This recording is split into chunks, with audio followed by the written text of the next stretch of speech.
The statue is a religious figure showing a bodhisattva of compassion from Chinese Buddhism. The guests shared that the figure in question is an Asian piece that belonged to their grandmother, who acquired it in the late 1800s or early 1900s. It was a gift from a suitor who traveled to Asia and brought many items, including this one. The guest assumed it was made of brass, but was unsure of its significance. The appraiser identified the figure as a Chinese gilt bronze Buddha, noting that the gilding was in excellent condition, not worn or rubbed. They explained that gilt bronze figures can resemble polished bronze. This particular piece is from a school of 33 multi-armed deities, representing the bodhisattva of compassion.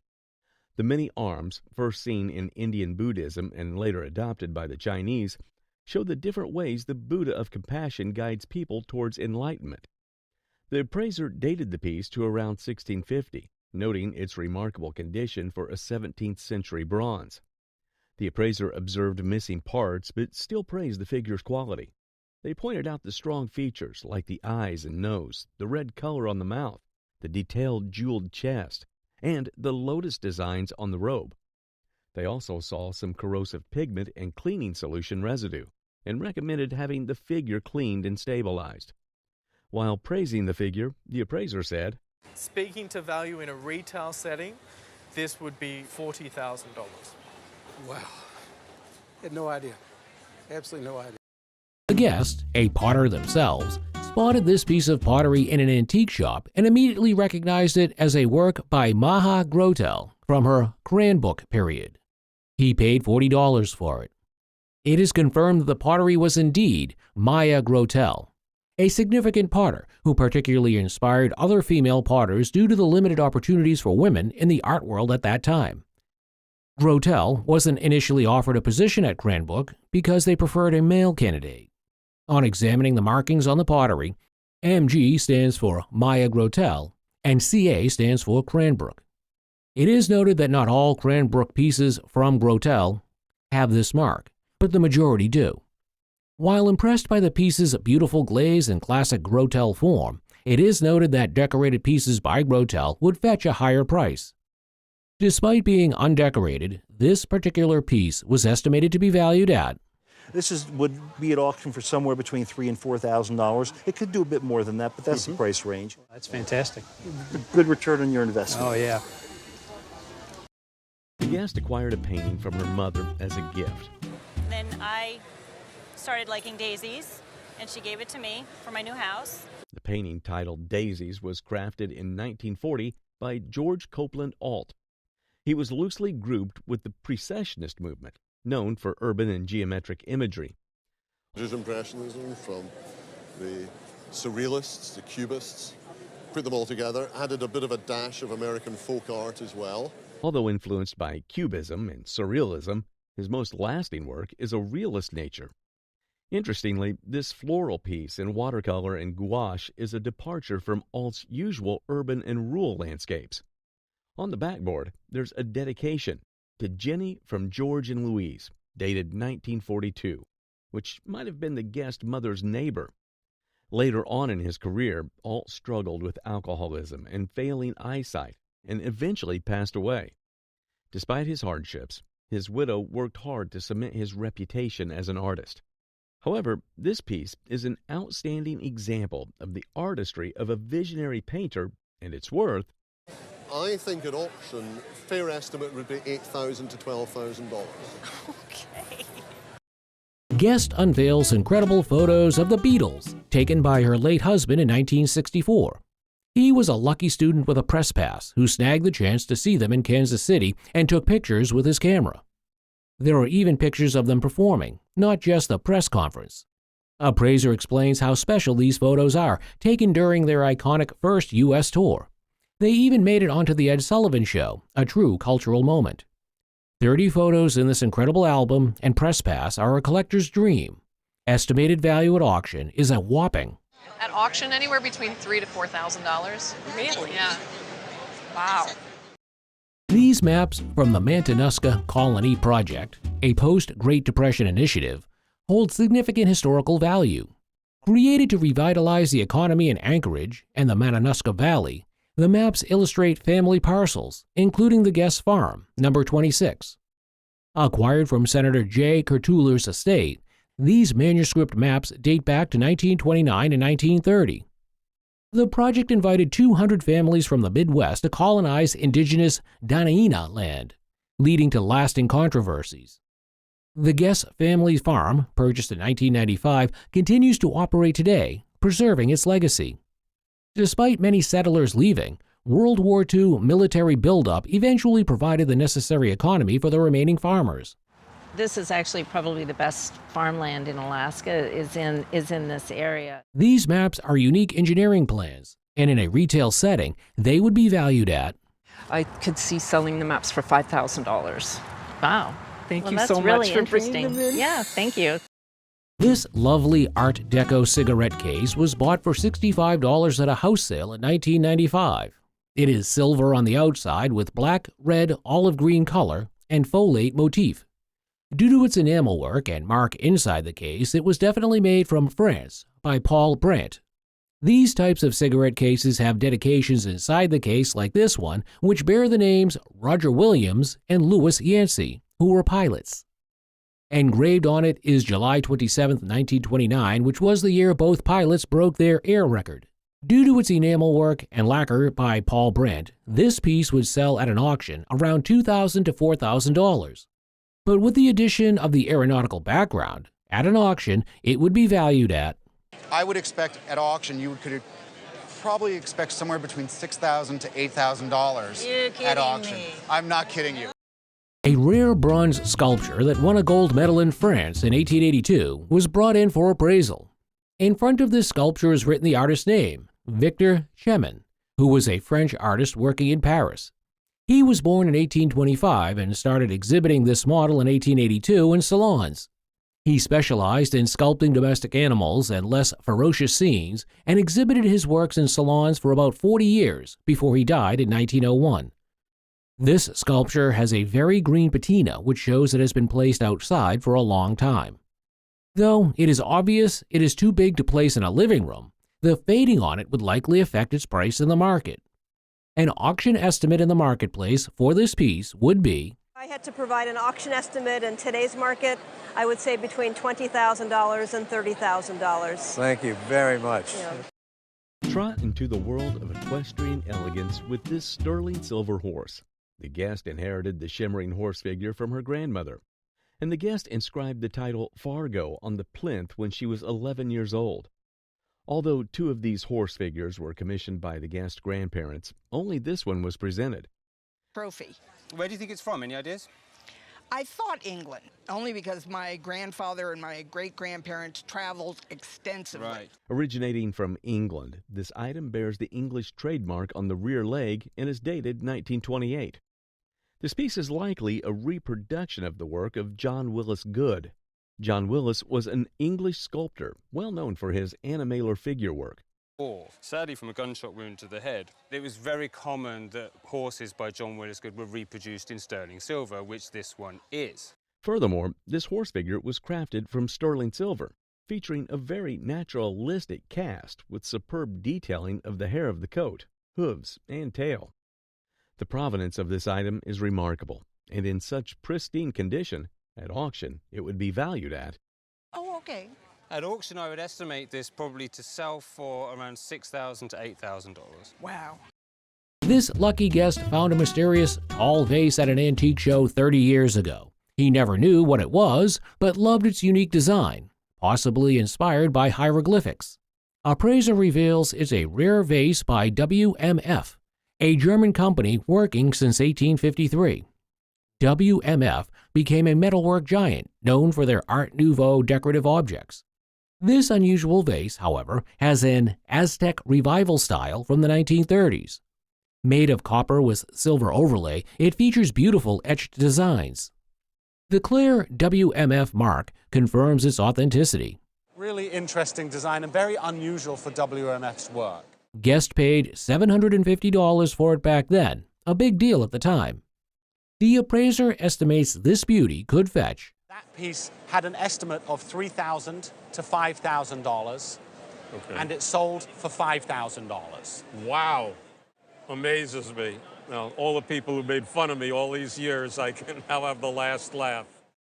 The guest inherited a beautiful rocking chair that had been in their family for over 50 years, initially believing it to be from the Haywood Morrill Company. The chair was actually made by the Haywood Wakefield Company, a prominent furniture manufacturer around the turn of the 20th century. What truly elevated the value of the chair was the presence of a partial label. Haywood Wakefield used different colored labels for different periods, and the label on this chair helped date it to the early 20th century. The wicker furniture market has been impacted by cheaper imports, but this particular rocking chair remained highly desirable due to its intricate design and craftsmanship.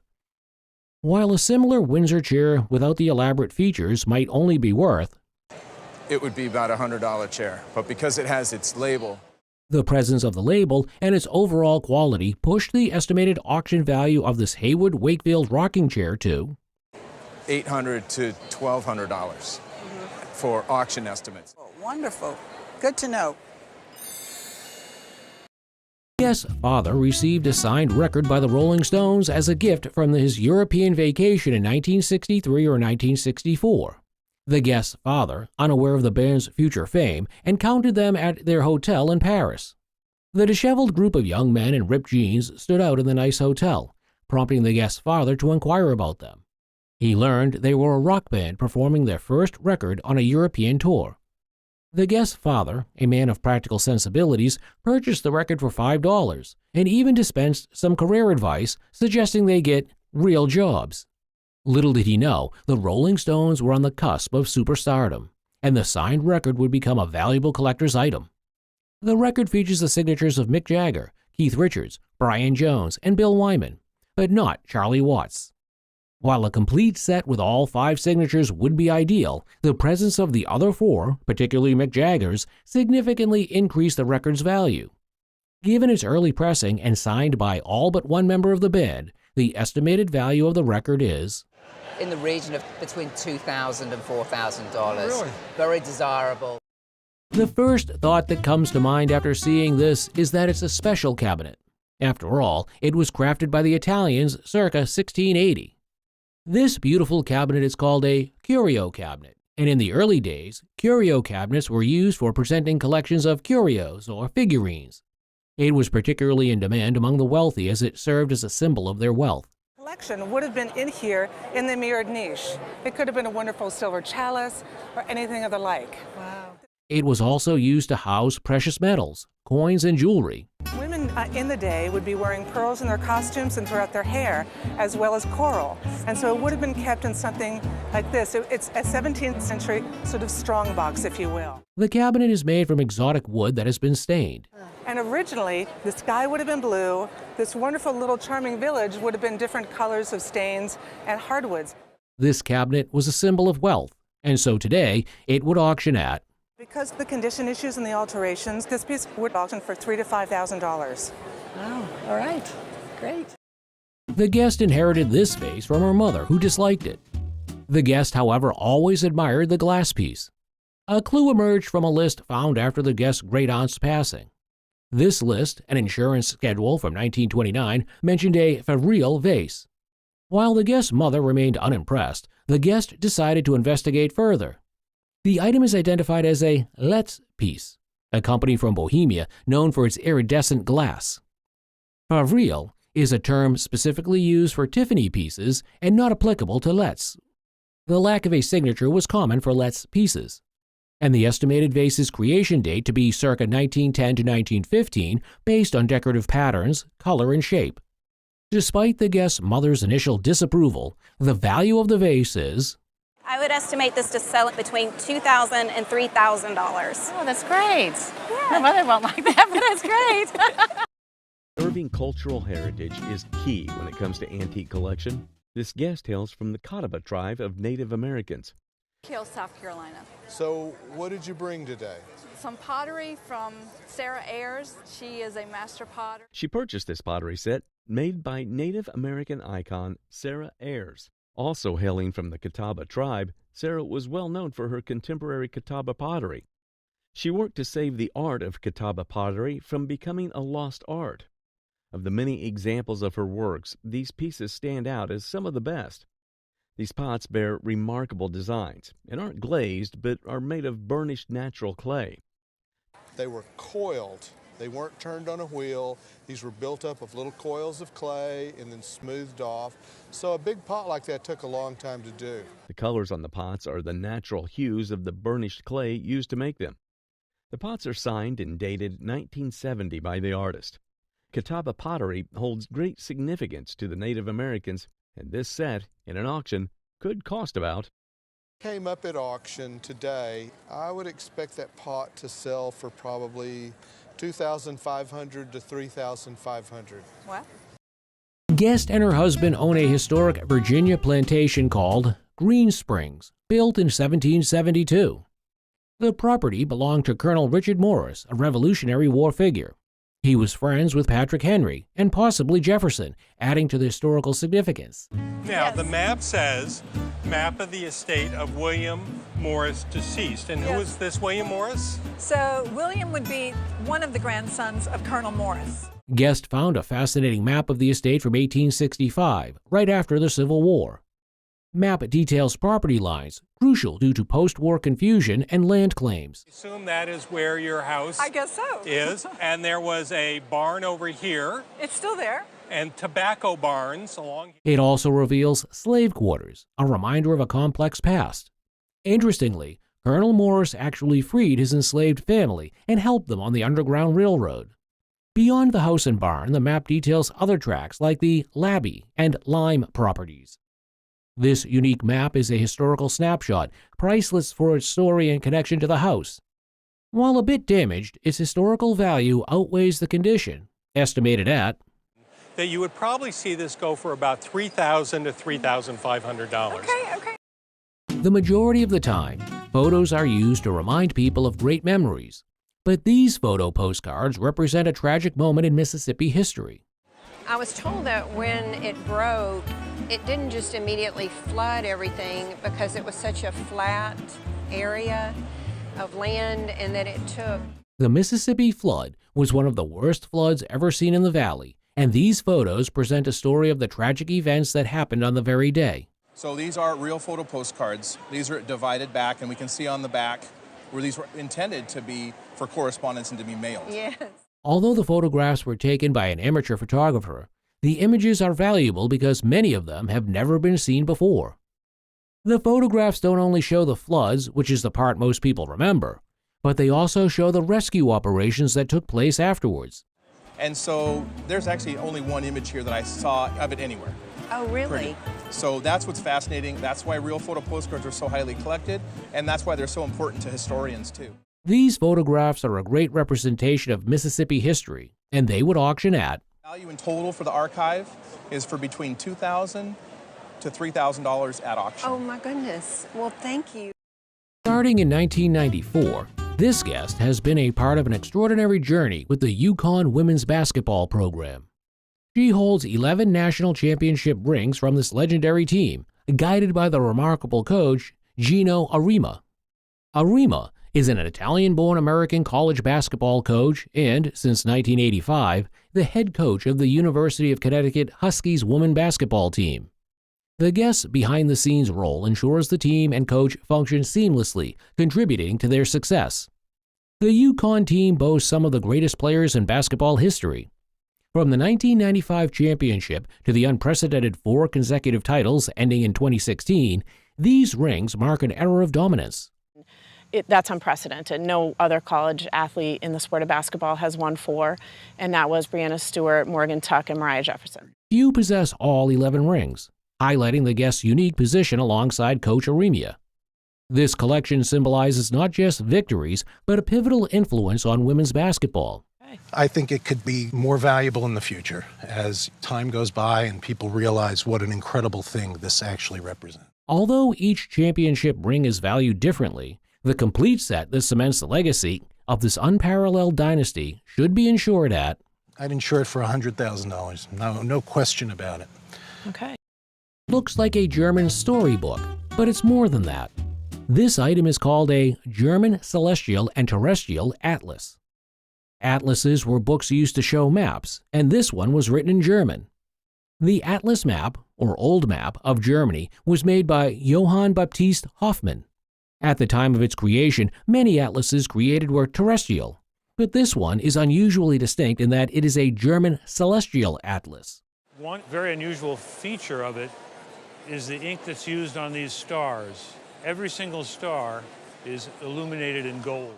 The coloring here is characteristic of the ones used by the Germans. This atlas is beautifully made, and at a suitable auction, it would easily fetch. Okay. I think it would be $8,000 to $12,000. Oh my. This walking stick has been a Guess family heirloom, initially given to the Guess great-grandfather as a gift, and then passed down through generations. The appraiser noted the name Tex Rickard on the stick, recognizing him as a famous American boxing promoter from Madison Square Garden in the early 1920s. The stick was a gift to Rickard for some work he had done, though the exact giver remains unknown. The stick, likely made of stained fruit wood, dates back to around 1910 and showcases impressive folk art craftsmanship. The carver's skill is evident in the intricate details, such as the carved balls inside cages and what appears to be an American flag, despite the layers of old paint and varnish. The appraiser emphasized the stick's value, both as a piece of sporting memorabilia connected to the notable Tex Rickard, and as a collectible cane with intricate carvings. He estimated that with further research into its provenance, the stick would fetch as much as. The Italians are world leaders in gold jewelry, and this micro-mosaic brooch proves their versatility in jewelry making. This micro-mosaic is a type of jewelry made from tiny pieces of glass meticulously set into the body of the brooch. Dating back to around 1870, this brooch is crafted from 18-karat gold. It was made in Rome, specifically in the Vatican workshops, and represents tourist jewelry from the era. The brooch features several motifs, including the Pax symbol, which holds religious significance in Christianity, and two bees, symbolizing resurrection. Additionally, the brooch boasts a beautiful folate motif. Although the market for micro-mosaic jewelry has dwindled, this brooch still holds significant value. I would expect this piece to bring somewhere between $3,000 and $5,000. Oh, that's wonderful. Yeah. Absolutely wonderful. Today, we are presented with a poster that was purchased by the guest's grandmother when she was in Europe. And we think she bought it in Paris. You know when she traveled to Europe? It was in the 20s or 30s. We're not totally sure. The poster, created in 1896 by Alphonse Mucha. Mucha was a Czech painter, illustrator, and graphic artist. It was designed for an exhibition at the Salon des Cent, Paris. Mucha expressed his unique Art Nouveau style in this piece, which later became very famous. Remarkably, despite being over a century old, the poster remains in pristine condition. This work of art by Mucha is estimated to command an auction value of between $8,000 and $12,000. Wow. I'm so surprised and shocked at the moment. Guest discovered this Confederate belt buckle in his father's cotton field while hunting in Alabama in 1963. The guest recognized it as a Confederate belt buckle featuring 11 stars and the initials CS, which stands for Confederate States. The appraiser mentioned that this buckle was made by the firm Leach and Rigdon, who relocated to Mississippi after the fall of Memphis during the Civil War. He mentioned that it was a cast brass buckle, the most desirable style ever made.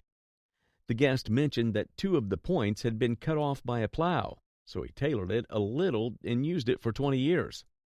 The guest mentioned that he had received various offers for the buckles over the years, with the highest offer reaching $3,000 in 1985. The appraiser noted that if the buckle had all its original hooks, it would be worth significantly more. However, given its current condition, he valued it at, even though it's had the hooks replaced on it, I would ask between $10,000 to $12,000. Wow. This guest brought in a Sioux winter count, belonging to her late great-great-uncle, Moses Red Horse. The Sioux were a history-conscious people who would record a remarkable event that happened each year. The winter count was like a calendar of events because there was no written language, only drawings. There are 3 pages of count starting from 1802 until the early 20th century because the family has continued to add more events. Also, there is a book written in Oglala with depictions on the skins made in 1935. This book was published in 1969, having all its original drawings on the skins. In terms of economic value, this item is not worth much on the market, but for the glyphs and images, this item would be worth about. The value would be somewhere in the neighborhood of $6,000, maybe $8,000, mostly for these glyphs and images. The thing about this is how you and your family have kept this up. I applaud you for doing this. In 1975, after her mother's stepfather died, she retrieved these two items. Emile Gallé, a key figure in Art Nouveau, was renowned for his exquisite 1890 glass vases. The Y form, an ancient Chinese bronze, features engraved Chinese figures, and E. Gallé Nancy below. He mixed mottled color glass and oxides to create veining throughout the glass. The back is martelé, French for hammered. Metals hammered, glass cut on a wheel. The four top pieces are applied glass clumps, carved and painted, a technique called appliqué. The second piece features a dragonfly with engraved EG and Egyptian motifs around it. As for the first vase, the appraiser valued the item $15,000. Oh my gosh, wow. And for this little vase, the appraiser also valued the item. This piece, I would put a value of $25,000 on. What? Oh my God. Yes, sharp eye for quality scored a big win at a local flea market. For just $50, they snagged these beautiful French porcelain pieces. The items date back to around 1880 and with hand-painted scenes adorning the fronts. These weren't factory-produced prints, but meticulous works of art depicting scenes of French life in the countryside. The backs were charmingly decorated with wildflowers on a soft pink background. Not only were the pieces intrinsically beautiful, but the fact that they were purchased as a pair was also fortunate. French porcelain pairs like these were likely intended to be displayed together, and keeping them together enhances their value. Given their age, quality, and artistry, the estimated value of the pair is to be $600 or maybe as much as $900. Wow. The guest brought a portrait owned by her great-grandfather, who died in 1967. This portrait is dated as far back as the 1820s to the 1830s. It is a portrait featuring a child in her nice clothes and a happy mood. The portrait was made in America, not Europe. At an auction, this portrait would be worth around range of $40,000 to $45,000. Yes. Yes. What today's guest brought in is an American Pennsylvania German Fraktur. The word Fraktur comes from the German word for this Gothic lettering. This particular document is actually called a Taufschein, and it is a baptismal certificate listing the name of Daniel Benningoff and the date 1808. Made in Northampton County, Pennsylvania, it's a piece of rich history of the Lutheran and Reformed Germans who settled there. These certificates were prized possessions in Pennsylvania German homes. And these baptismal certificates were very important, and they were very prized in the Pennsylvania German home. This example, likely stored in a family Bible, has a central crease indicating its long preservation. The colors and motifs, like tulips and pinwheels, are typical of Pennsylvania German design. This document, featuring German characteristics and still in good condition, is worth... This is worth between $3,000 and $5,000. Oh, wonderful. Yeah. That's great. It's a great example. Every artist brings their perspective to their work, and this artist approach is especially unique. This Venetian view oil painting is a captivating piece of art, painted by the Boston artist George Noyes, who gained fame in the early 20th century as an American impressionist. This piece reflects Noyes' mastery of impressionist techniques. As seen, the painting showcases a lovely palette with vibrant colors and impressionistic strokes, almost verging on pointillism. This use of color and technique beautifully captures the essence of a Venetian scene. A car being bounced down the road, just pop, pop, pop, and made it split. Now that can be repaired. They can butterfly that together, and they have other ways of doing it, and then painting that out. So it'll wow. Despite the condition issues, this painting retains its charm and artistic value, reflecting its worth as a piece by an accomplished impressionist artist, and at auction would fetch Cleaned up like that, you'd probably expect to be asking about $10,000 for it. No kidding. Yeah. Exhibited on the show is a vessel fit for royalty. A jeweled ewer brought onto the show by this guest has been in his family for years. This piece was made by the Copeland Company circa 1860 to 1880. The ewer bears the maker's mark at its bottom, authenticating that it was indeed made by Copeland. And it boasts of beautiful hand-painted designs. Also featured on the body of the ewer is a neoclassical shape, which masks at the front and back. Additionally, the handle of the ewer is elaborately decorated, and some gold paint is visible. Historically, a ewer like this would have been made for the wealthy, judging by its elaborate designs. At auction today, it is estimated to be worth It would be worth somewhere between $2,500 and $3,500. Acquired by the guest from a friend's antique collection, this matchbook cover album is a truly extraordinary find. This compilation boasts over 1,200 salesman sample matchbox labels. The labels encompass various countries, dated from 1926 to 1938. The earliest label is from 1926, while the latest dates to 1938. Highlights include a rare label from a Hawaiian company and intricate graphics featuring a dog. These labels, likely placed in the album by the manufacturer, have remained in impeccable condition. And they've been in the album since then. It was for the company to show the different types of covers. The album showcases a diverse array of motifs, including lions, cats, and dogs. Assembling such a collection today would be nearly impossible due to its rarity and scope. There's a price variation between labels, like the Hawaiian ones, and the pages from China and Japan. At auction, this remarkable album, encompassing various countries, is valued at auction, we would expect this to sell for $6,000 to $8,000. It's very good. The guest brought in a table they acquired while running an antique store, hoping it might be a George Nakashima piece. On examining the table, focusing on the natural cypress slab and its resemblance to Nakashima's signature style of using natural materials in their beautiful and organic forms. This approach to furniture design is a hallmark of the American craftsman movement, of which Nakashima is considered a leading figure. However, upon closer inspection, some key differences between the guest's table and known Nakashima pieces was noticed. One such difference was the lack of the telltale butterfly joint that Nakashima often used to connect split wood pieces. Nakashima's butterfly joinery was not just a functional element, but also an aesthetic one, resembling butterfly wings and adding a touch of elegance to his furniture. The guest's table, on the other hand, relied on a simpler metal brace to hold the two pieces of wood together. Another difference was the black painted legs.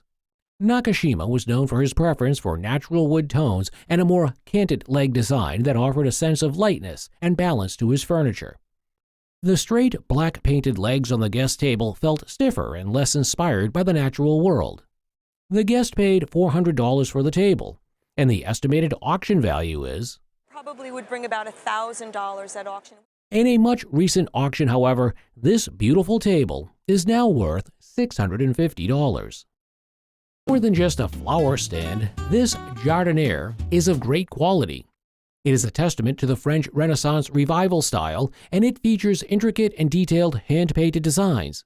It's French and was made in the 1880s. Designed to be both functional and decorative, a jardiniere is a large pot intended for displaying plants, often placed on a prominent center table or mantelpiece to enhance the aesthetic appeal of a room.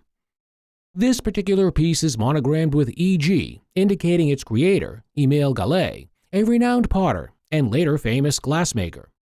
Gallé's work is celebrated for its quality and artistic merit, and this jardiniere exemplifies his skill and dedication to his crafts, and at auction would fetch.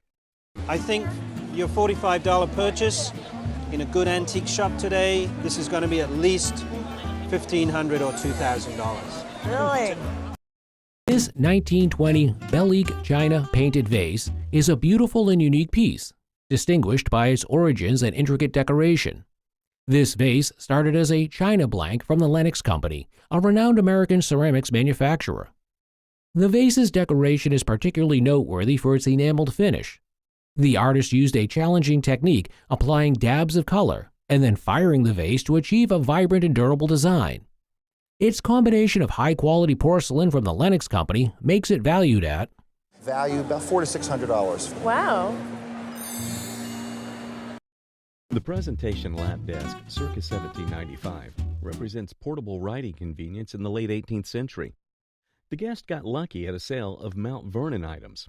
A family member of Martha Washington sold many things from their estate, including items from Mount Vernon. The guest bought this item directly from that family member around 1981 to 1983 for maybe between $1,000 and $3,000. The appraiser pointed out the special history of the box, showing a silver plaque that said, Marquise de Lafayette gave this to Eliza Parke Custis, who gave it to her daughter, Eliza Law. They talked about how Lafayette helped America in the Revolutionary War, and how Eliza relates to Martha Washington. The appraiser mentioned that when opening it, you see a lap desk, like a lady's writing desk, for when she travels. On top, there are tools like a small brush for ink, an inkwell for pens, and maybe a spot for sealing wax. There's a note inside saying it was given to Eliza Parke Custis, who then gave it to her daughter in 1823. Another longer letter inside talks more about it, and mentions it was sent by the Marquise de Lafayette, who is French. While estimating the worth of the box, the appraiser said, Place a pre-sale estimate of somewhere from $30,000 to $50,000. Vases hold important as art, reflecting specific cultural and historical periods. The appraiser asked what the guest had bought, which was a Lalique vase. The guest said they got it from a friend who passed away around 1980. The friend had moved to New York City to be a model, but missed her family and came back to Minneapolis. The vase was a gift from the Kellogg family to this friend. The appraiser confirmed it was a Lalique vase, showing the R. Lalique signature and some factory numbers. He identified the vase as the Espalion model, first made in 1927, noting its original blue frosting. He noted Rene Lalique's fame as a jewelry and glassmaker by the early 1900s. The appraiser described the vase as very pretty, with a fern pattern and nice color. However, he questioned if the rim had been buffed or cleaned to remove chips, which could lower its value. The guest did not know if any changes had been made. The appraiser suggested checking Lalique's catalog to verify the rim, noting that buffing could have its value. While estimating the price of the vase, the appraiser said, This in blue has sold at auction as much as $5,000. Really? $5,000. Okay. However, if in fact the rim has been buffed a little bit, that would diminish the value. Right. Vases are just not your ordinary decorations. The guest shared that the vase had been passed down in their family and kept in a closet for more than 40 years. The appraiser really liked Rene Lalique's work and called this vase one of their favorites, named Escargot, or the snail. They showed the scratched but real Lalique signature, common on vases made in 1919. The appraiser talked about the special things in the vase that make it really well made. They pointed out its elegant Art Deco design, which looks like a snail and is really eye-catching. The outside is yellow and the inside is milky and shiny, made by putting 2 layers of glass together. This technique makes the vase glow beautifully. They also mention the little details like the smooth curves on the vase. These details show how skilled Lalique was at making glass art with fancy patterns. While examining the condition of the vase, the appraiser said, Probably at least $15,000.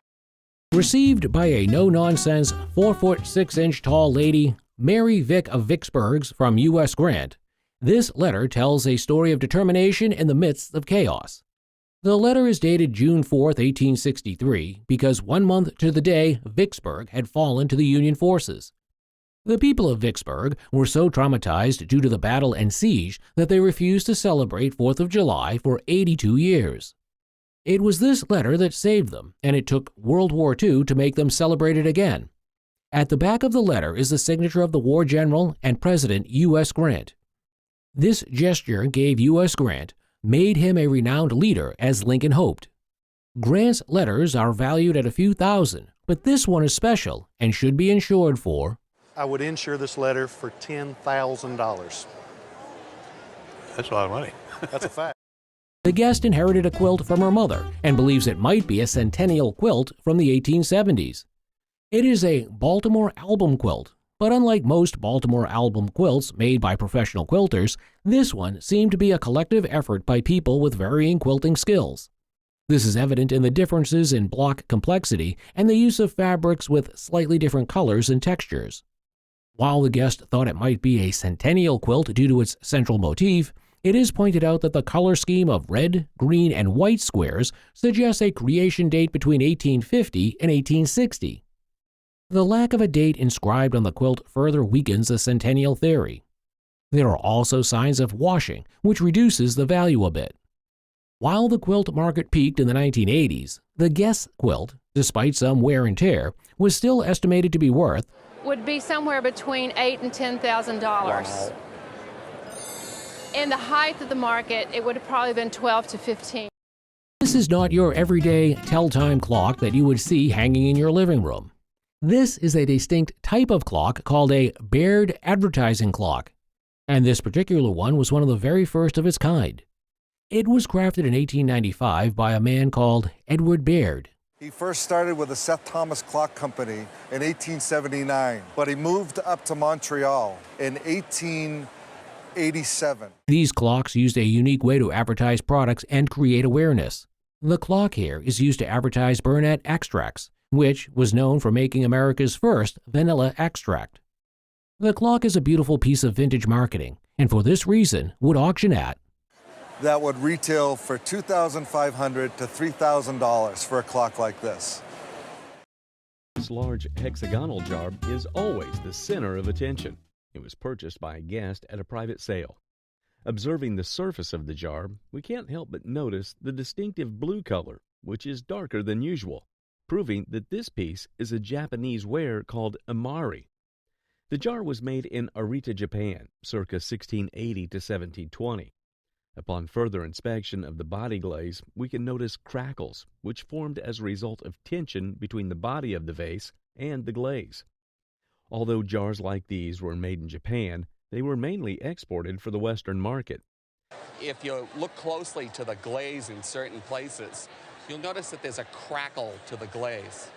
With its size and rich history, this delicate jar would fetch an auction value of A jar like this. This jar's worth between $8,000 to $10,000. Wow.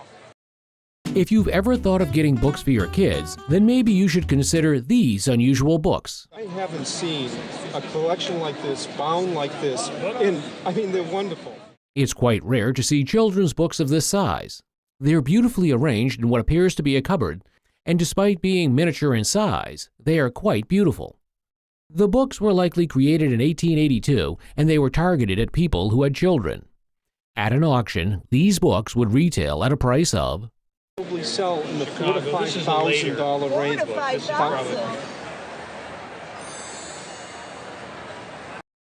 A collection like this one is quite odd to non-collectors, but to many perfume collectors, having a collection like this is a popular habit. There are different types of perfume bottles here. We have one that is a Bohemian bottle of Czech Republic origin. I would say by the look of it, it's probably early 30s. That's quite a nice one, and it does have some value in the hundreds of dollars. Additionally, some perfume bottles made from Venetian glass. It's soft so that you can work it into these pretty shapes. They're very characteristic of Venetian glass from the 20s. And again, they have some value in the hundreds of dollars. There are also Lalique bottles, which are considered exquisite by many. The Lalique bottles are quite complicated, and this adds to their uniqueness. A collection of these perfume bottles in today's auction market would retail at I would estimate it to sell for between $30,000 and $40,000. Oh my gosh. The guest received a beautiful Chippendale tall chest from her mother in the 1970s. The chest, likely a wedding gift based on the inscribed initials and date, 1797, originated from Chester County, Pennsylvania. Chester County furniture makers incorporated stylistic elements from various immigrant communities that had settled in the area, including Anglo, Welsh, and German influences.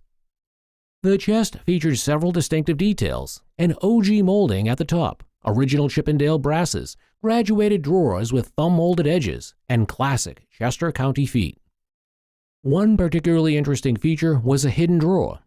Originally designed as a decorative panel, it had no knob and could only be accessed by pulling out a seemingly regular drawer below it and pushing on a specific spot that released the spring lock.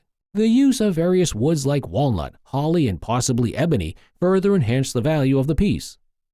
Considering its age, intricate design, and hidden compartment, a conservative auction estimate for this item is Conservatively at auction at $20,000 to $30,000 on it.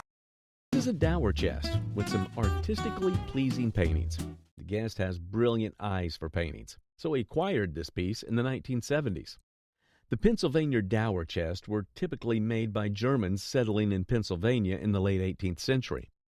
A closer look at the item, we can deduce the paintings of tulips in vases, which symbolizes love, because dower chests were used by young unmarried women to collect household linens in anticipation of marriage. Coincidentally, the guest had personal ties to this very piece.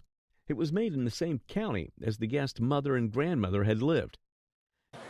And my mother and grandmother lived in this town, the town of Somerset in Somerset County. Rural Pennsylvania. Isn't that a coincidence? You were in California buying a chest, and it turns out your family lived in the county it was made. Glaring to us are the unfaded moldings on the piece. However, with some repairs done, at auction, this iconic object of love is retailed at... The piece would easily be valued at $9,000. Terrific. You didn't do bad. A close look at this jug reveals a beautiful pattern on its surface. This is a jug called a mocha-ware jug, and it was made around the 1800s. Mocha-ware style of decoration is a way of decorating earthenware. And when it was first done, it was sometimes called surface agate ware, because it's kind of meant to look a little like a hardstone, like an agate, with that rich veining in it. And is one of the most beautiful ways to beautify items such as this jug. Despite being produced primarily by the English, this jug has become a rave among American antique collectors.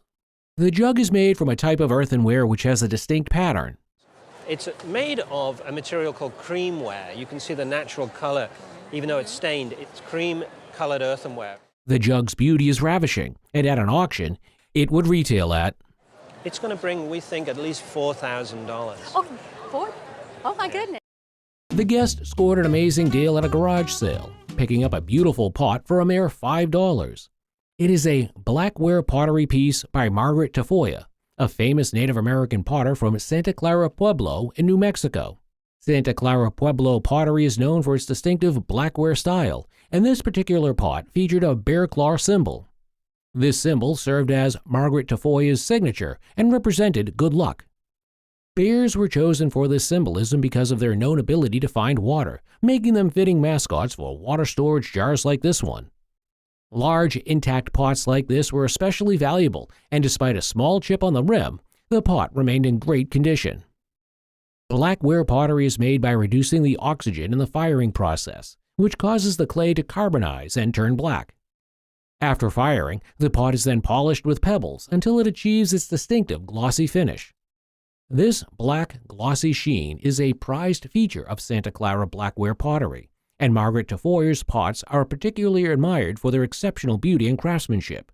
Given Margaret Tafoya's fame and the pot's size and condition, the estimated auction value is to be... Would probably bring close to $6,000 to $8,000. So I think that your $5 investment at a garage sale paid off very handsome. Very well.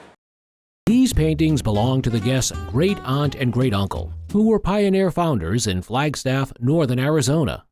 The guest's family had a possible connection to the artist through their shared origins, and it's possible the artist painted these scenes during a visit to their family ranch. The appraiser identified the artist as Augustus Duner, who signed each painting in the lower left. Duner had ties to both Omaha and the West as he spent time in the West annually, but always returned to his Omaha studio, where he painted for 62 years and taught many classes. The appraiser noted Dunbar's philosophy that artists should manipulate color to create a mood rather than painting exactly what they see. Duner often made his own frames, and the hand-carved frames on these paintings might be his work, though further research would be needed to confirm. The appraiser described the paintings. One depicted a horse on a hot day, and the other showed Native Americans resting from the sun. Much to the guest's surprise, in a retail setting, the appraiser estimated the paintings to be Retail situation, this one might be around 5,000 to 7,000, and this might be around 4,000 to 6,000. Wow! Amazing! One cannot overlook the charm and uniqueness of a bisque googly doll. The doll was showcased on the show by a guest who acquired it from her family friend. Measuring 10.5 inches in height, the doll originated from Germany. It's made by a German doll maker called Alphonse Mucha. He made dolls from about 1885 up until about 1930. Looking at the face of the doll, we can discern its glass googly eyes, and the piece was made from bisque. It has a 5-piece composition body, bearing its maker's signature on the back of its head. It is unusual for this type of doll to be made in this size, thus making it a rarity. Very seldom seen in this size. Normally, you see them anywhere from 5 to 8 inches. 10 inches is very unusual. This rare doll, with its lifelike appearance, is estimated to be worth between 4,000 and 5,000. Brilliant. Yeah. This is a Mac SE from 1987, but unlike standard models, it features a unique translucent case showcasing its inner workings. Just amazing, an amazing piece of industrial design. This design is reminiscent of the later iMacs with their transparent cases, yet it predates them by over a decade. Gifted to the guest by a friend who worked at Apple, this piece was a special edition given to those involved in its development. A certain limited number of them were given to employees, people who worked on this project. Such provenance adds to the item's rarity and value. Items like this represent a new frontier in collectibles, appealing to those nostalgic for 80s technology. Given its impeccable condition and unique history, its value has significantly appreciated over time, and now it's valued at no less than... And I wouldn't insure it for anything less than $10,000. No way! Are you kidding me? It really appreciated. Oh my God! Comfortable and majestic are two of the adjectives best describing these chairs. Well designed and crafted, these chairs were given to the guest by her mother. The chairs were designed by a famous architect and designer of the early 20th century, Leonard Wik, known for his contributions to residential architecture and interior design. And I'm going through all the pages of the book, and I look, and there are the chairs. These chairs were made to complement Walik's architectural designs, and their designs are drawn from European origins and blended with American architectural traditions. I have these chairs because there's only 5 pieces that he knows of in the United States that exist, and these were 2 of them. The wood used to create this masterpiece is walnut, and they were crafted by Alfred Nygaard. Nygaard's works are known for their detailed craftsmanship and intricate designs, which are evident in this piece. This pair of chairs, designed by one of America's foremost designers and crafted by a skilled craftsman, is a top-notch piece of furniture and would fetch a sum of... As an auction estimate, I think the pair would sell for $8,000 to $12,000. But if all the stars aligned, could do 2-3 times that. This urn, obtained by the guest's father from a friend after the war, is a striking piece with a storied past. Crafted in France from English Blue John stone, this material is rare and highly prized. Blue John, known for its vibrant color variations, is now nearly depleted, making large pieces like this exceptionally valuable. Exactly. Blue John, it has a lot of color variety. Sometimes it's more gray or black or blue, hence the name Blue John. Sometimes it's called Derby Spar. The urn is adorned with a gilt bronze mount and showcases intricate striations reminiscent of amethysts. Though it bears some damage, possibly from bullets during the war, its beauty remains undeniable. Marked by the retailer Baudouin Masson, it stands as a testament to fine craftsmanship. Restoration, while costly, could significantly enhance the urn's value and make it with its adornments valued at Easily more in the range of $20,000, maybe even more. Really? Yeah. Wow, that's amazing. The guest brought in a set of 4 portraits that belonged to their great-great-grandparents and their sisters. These portraits, created in 1827, depicted the family members seated in fancy Baltimore chairs with flowers in the background. 2 of the women held books, an unusual detail for portraits of the time. It is explained that the artist was likely from North Carolina and is known by the nickname the Guilford Limner. because most of his work was found within a 5-mile radius of Greensboro, North Carolina. Despite the artist's anonymity, his paintings are admired for their detailed faces, use of oversized eyes, and beautiful watercolor technique. The portraits held significant value due to the artist's obscurity and the limited number of works attributed to him. While typically portraits of ancestors wouldn't be seen as valuable, the artistic quality and rarity of these works, being part of a collection of only 40 known paintings by the Guilford Limner, made them very desirable. In the end, the estimated value for the set would be $60,000. Oh my gosh. Well, I don't know what to say. All fascinated with paintings for various reasons, and a look at this painting presented today is sure to fascinate anyone with the artist's brushwork. This work was done by a French painter of the School of Paris who specialized in cityscapes, Maurice Utrillo. Well, he had a problem with alcohol and other illnesses. He painted a lot of outside his window or painted a lot from his home. This is one of those views. As with most of Utrillo's work, this painting depicts a French cityscape, evident by the French flag painted in it. The piece is an oil-on-paper painting and is signed by the artist to show its authenticity. Thick layers of paint, referred to as the impasto technique, give texture and depth to this painting. A fine and captivating work of art, this painting not only captures a cityscape of old France, but also the hearts of art lovers, and as such would be auctioned at...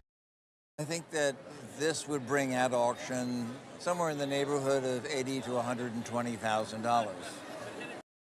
The guest brought in a mid-18th century spice chest that was mostly found in well-to-do homes. Made in Philadelphia between 1725 and 1760 in the William and Mary style, this spice chest was where spices were kept in that era. It has a fine molded top and doors with an arched panel that was made with a compass. However, it is stained with water, which has taken most of its shine, but can be fixed by a good conservator. Looking at the bottom, there is a nice cove molding and then an original William and Mary ball feet that have survived since 1740. Although one of the doors has come loose, an opening on the doors there are walnut-faced drawers for all kinds of spices. Due to its verticality and nice panels at the front, the price of this spice chest in the marketplace would be about 40 to 60,000. Oh my God. Yeah. Oh, 40 to yeah. 60. That's quite nice. So you're happy? I'm very happy. If you've ever been to Egypt, then this beautiful depiction of the Sphinx would draw you in. It is so realistic that it would immediately draw in any admirer. The beautiful lithograph can be attributed to David Robert, a British painter who was quite famous for his works in Egypt. He did Syria, he did the Holy Land, as well as Egypt. This painting is so alluring because David had a way with beautiful architecture. Wow, he was one of the first artists that, in the first lithographs is what I was finding. I said, maybe I'd better not do anything until I find out more about the piece. The lithograph is a full-sized, beautiful picture that was hand-colored in watercolor. Now, these prints were meant to be put into a book and put into a series. And if you go up here and you look along the top, you can see that there's sort of a hinge on here. This lithograph is most famous print of David that was ever done, and so if it were to come up at a suitable art auction, it would retail at the price of between $4,000 and $5,000. Wow. It's that much difference. A look at these handbags makes one wonder about the thought process behind their craftsmanship. This unique set of handbags was given to the guest by her mother. The bags were made by a company started by Judith Leiber. The 60s or the 70s, she carried them to balls, and they were quite unusual, and I think they're very beautiful. Leiber was a Hungarian-American fashion designer and businesswoman who started the Judith Leiber Company. As with most of Leiber's works, these bags feature crystal minaudières and are made of metal shell plated with silver and adorned with various forms. These bags are in museums like the Metropolitan Museum or the Smithsonian.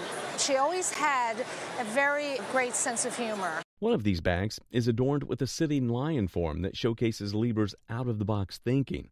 It's fascinating to know that all the bags presented today are hand-done, which adds to their elegance even more.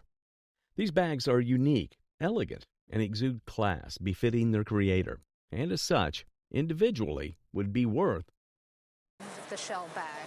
I would say this at auction would be about $1,200. Wow.